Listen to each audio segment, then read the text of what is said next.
Janine, tell us about your involvement with the Jewish community. I started back in 1980 when my daughter was born, and I decided there needed to be more in life than just diapers. Right. So I went to the Federation, who referred me to Jewish Family Service, and I met with Sue Saya, who was the coordinator of volunteers then. And I started volunteering for Jewish Family Service in January of 1980. In addition to that, I was a member of Hadassah, a member of ORT on the boards, National Council of Jewish Women.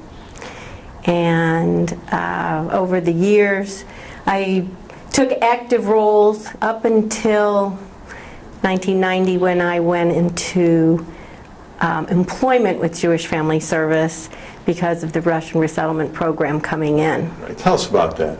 It was an opportunity for us to bring people over from the former Soviet Union and give them the freedom and the religious freedom that they had hoped to gain. Mostly it was for their children. The goal for most of the families was for their children not to have the struggles that they had. And by and large, it was a success from that perspective. Religiously, I think the Dallas community may not feel as if it was successful religiously, but this is a group of people who knew they were Jewish and weren't really comfortable with religion, but they knew that Judaism was their life. For the most part, that was important to them. Now you're helping these people come from a foreign land. Right. How was the satisfaction for you? For me, it was phenomenal. I loved it. My role was to help match Dallas Jewish volunteers with refugees who were here. And so I got to learn firsthand a lot of the issues dealing with resettlement. I got to work with the families, the Russian families, as well as the American families, in the process of getting people acculturated. Right. Now, did you ever keep up with any of the families as they became members of the community? There was one family in particular we kept up with. They are still here. I just had lunch with the daughter, who at the time was 8, and so we had lunch with her and her baby. So yes, we've kept up. I see people on and off. My daughter is going to one of the weddings in Houston of one of the girls that was resettled here in Dallas. I will see people in the grocery store, throughout the community. It's great. A lot of people are still active and still involved, and they look at me and they'll say, "Chuka?" That was their word for Jewish Family Service. It was very satisfying. Over the years, how have you seen the services in the community grow? Aside from the fact that the Jewish population has grown, services, especially from Jewish Family Service, grew to meet the needs of the community. Whether it was in counseling, whether it was in career and employment, whether it was in volunteer programming, whether it was for the elderly, we just did what we needed to serve the community. We were not always an end to all means. We couldn't do everything for everyone. Right. But we were out there trying to figure out what was needed, and we did. Working at Jewish Family Service was my life. I identified with Jewish Family Service. People identified me with Jewish Family Service. And there were several things that I felt that I initiated. I was trained by Sue Saya, the woman who held the position before me, and she was a wonderful role model and mentor. And going into it, my experience with the resettlement program was phenomenal, as I said earlier, and it helped. My role was I was a conduit to facilitate people to feel good about themselves, so that they could find a volunteer role that they liked, they were comfortable with, and they were proud of doing. And I helped facilitate that. But as part of what I did, I started a newsletter for the New Americans. We called it the New American News, and we would use the newsletter to help with acculturation issues it would be translated into Russian. And so I initiated that. And then when at another point in time, I shared with Jean Sturman the role of coordinating the food pantry at Jewish Family Service, and that was also an interesting, eye-opening experience that helped me understand more about poverty. And I found that over the years, I would use a lot of my philosophy in life very much matched the agency's. And at one point, I'm not sure if it was my philosophy or the agency's philosophy, and I imposed it on the agency. But how to treat people and how to give them respect was something that I knew from the beginning the agency said was #1, and that was important to me. And I worked very hard with volunteers trying to help them understand and manage themselves in a way so that the client was respected, regardless of the type of volunteer position. And then I can't remember the exact year, but in the late 90s, we began a newsletter called Mitzvah Central for families, because there was a trend in volunteerism that kids needed to do mitzvah for their schools. First it was Sunday school, and then later the public schools came into it. And so Barbara Schwartz and I developed Mitzvah Central, which was a newsletter of listings of volunteer opportunities out in the community. And it started, I think, with 3 pages, and when I left last year, it was at 85, 89, 90 pages. And just phenomenal, opportunities out there for people. I started a fundraising program for the food pantry at the agency. We called it Centerpieces for Tzedakah. And it was a program that other Jewish Family Services had utilized, which was decorated baskets. Kids could use them for their bar mitzvahs. We used them in weddings. We used them in galas, luncheons. So we utilized that, and we started that, and it was a wonderful fundraiser for many, many years. Cheryl Bogan came to JFS with a project, and she wanted us to be able to develop internships for kids. And we started the Gerald Klein Summer Internship Program in memory of Rabbi Klein. And honoring his memory, he loved having kids being able to get ahead and being able to have an advantage. And so I developed the program based on a program that was done in Houston. And we started that program for summer internships for high school students, not college students, but high school students. Right. And that has grown as well. So there were quite a few things that I felt very proud of. Okay, let's go back to the beginning now. Okay. St. Louis, Missouri, Yes. 1951. What do you remember when you were a little girl? I was very athletic. I was silly.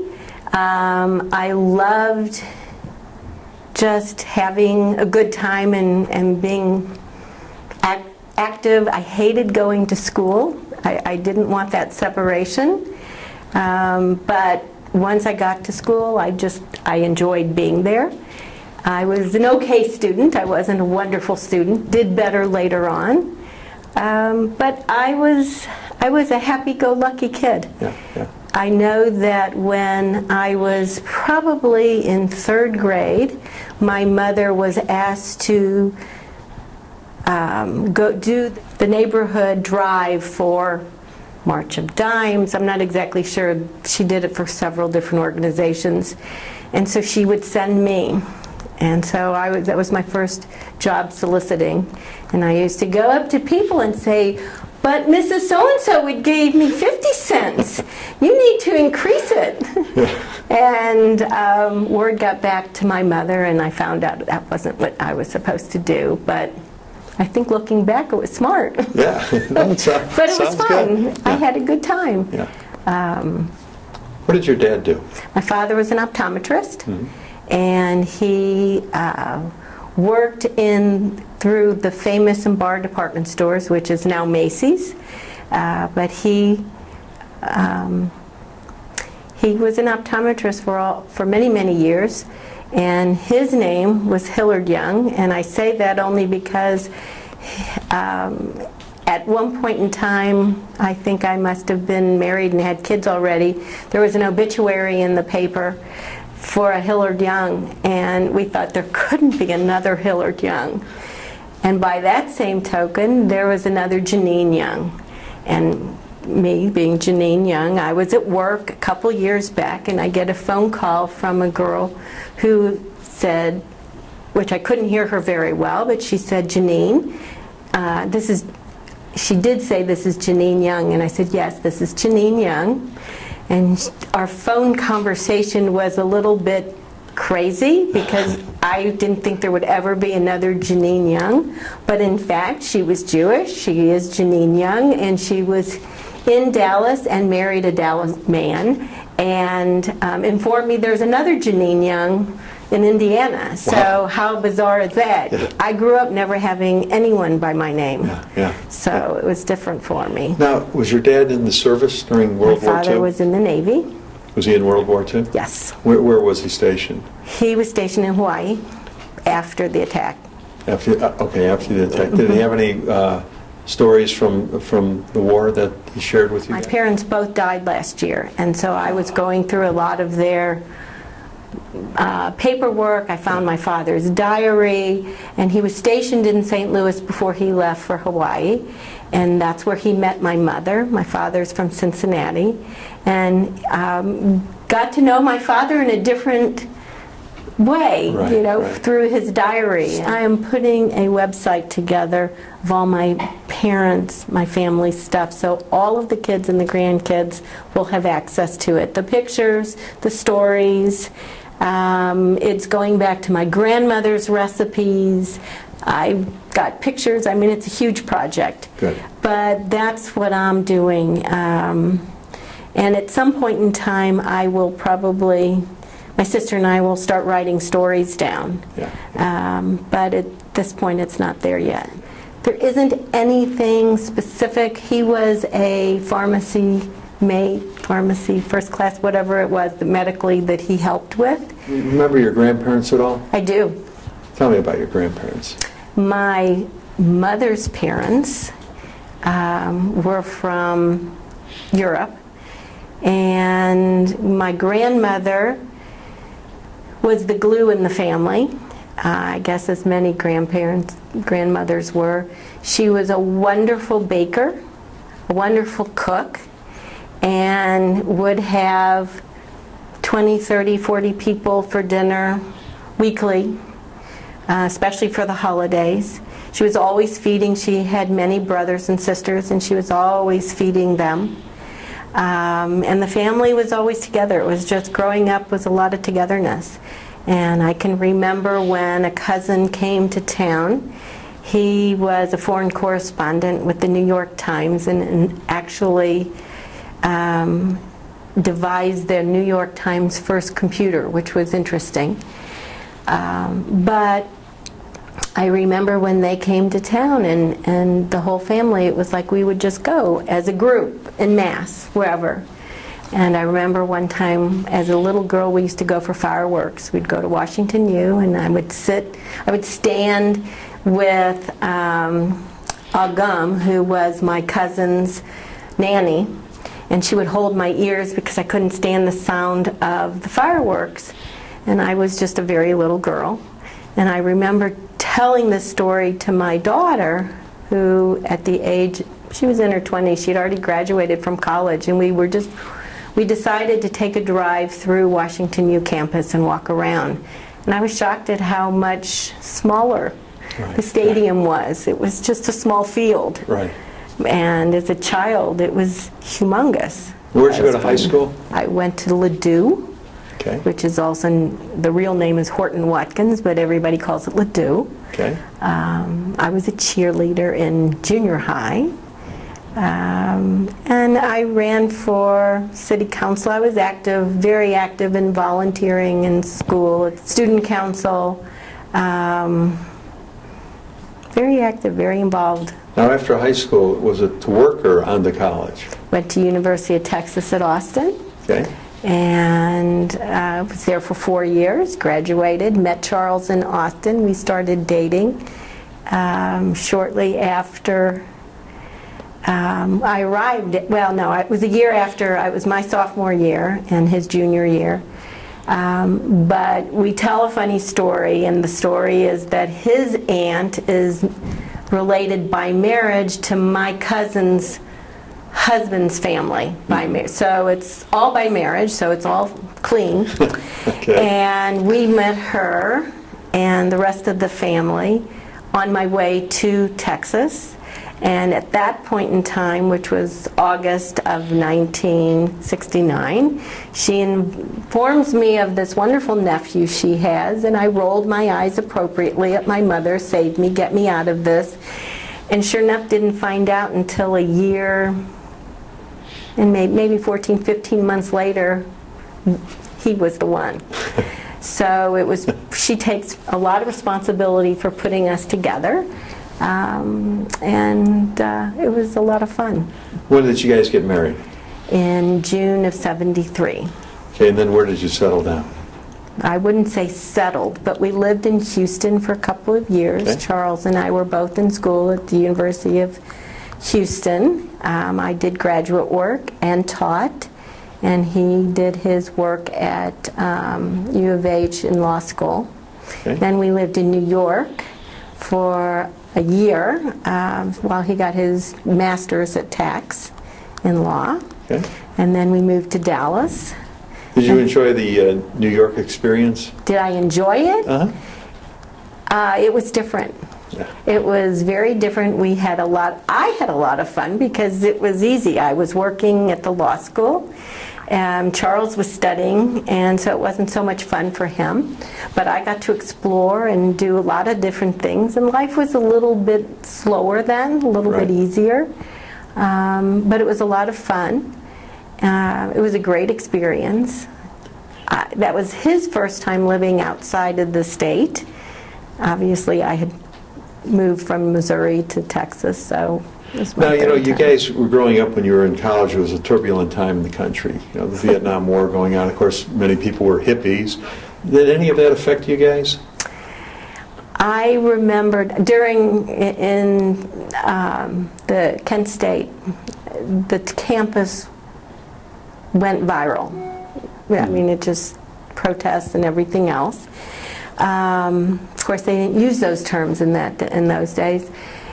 I did not participate. Had a little bit of my father's, don't get involved in any of this, keep yourself safe. Even though I couldn't talk with my mother on the cell phone like I do with my girls, by the time I did get back to the dorm from wherever I was, where have you been, what have you been doing, I've been seeing all of this on television, where were you? And I wasn't at the protests. It's not that I didn't support it, but I just chose not to be there. Now, when you're in New York, was the plan always to come to Texas? No, we had no idea. Charles started interviewing, and he would probably tell you that yes, we were coming to Texas, but he did set up interviews in Missouri and in Texas. But he was offered the job in Dallas and decided that was where he should be. Yeah, yeah. And it was halfway between the two, so.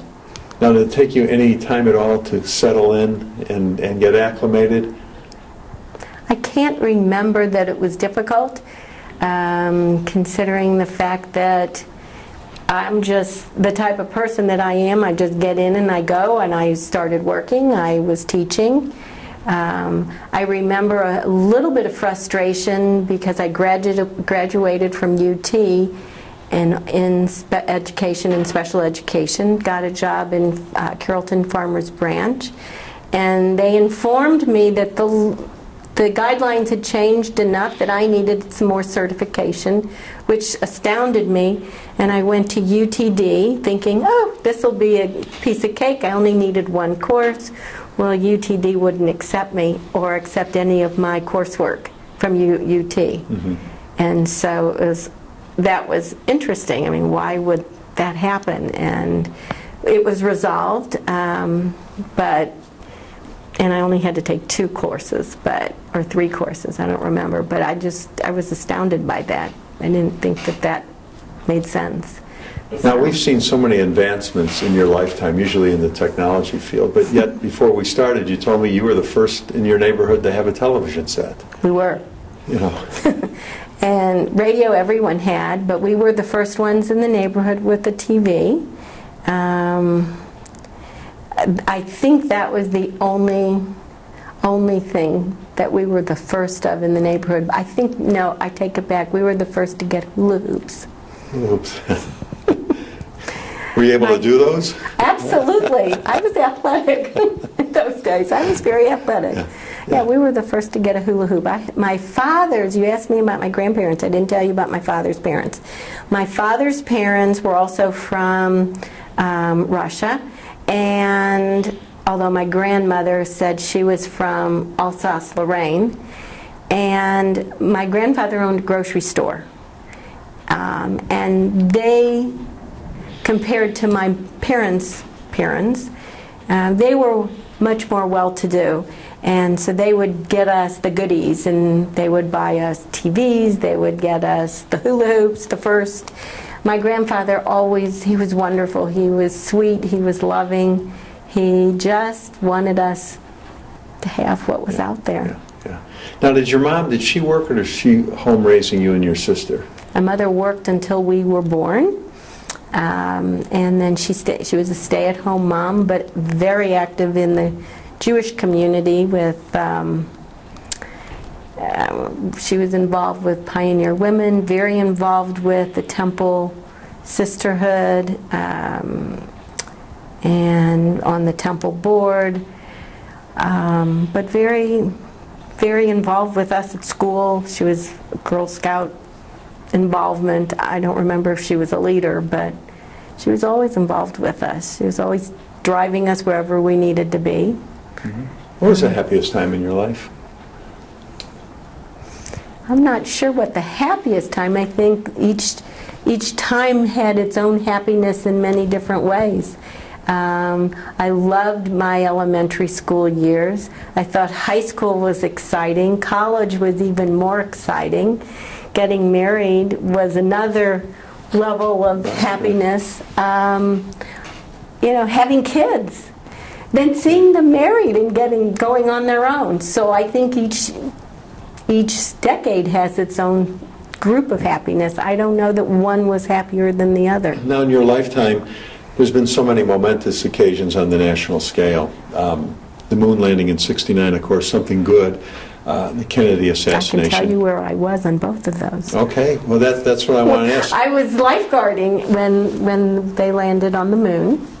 And I remember next to the pool was a bar and lunch facility, a restaurant, and we all emptied the pool and just went in and dripping wet and just watched the whole landing and watched, you know, television up to it.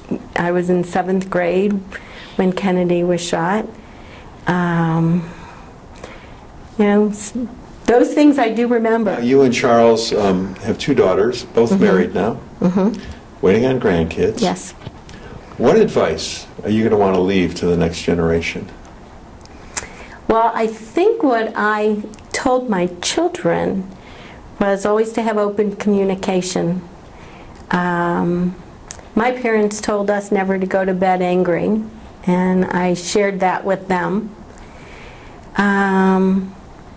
And I think the thing that not to be fearful of trying things. Just get out there and do it, and not be afraid. Give back. Can't just live for yourself. And do what interests you. Thanks for doing this today.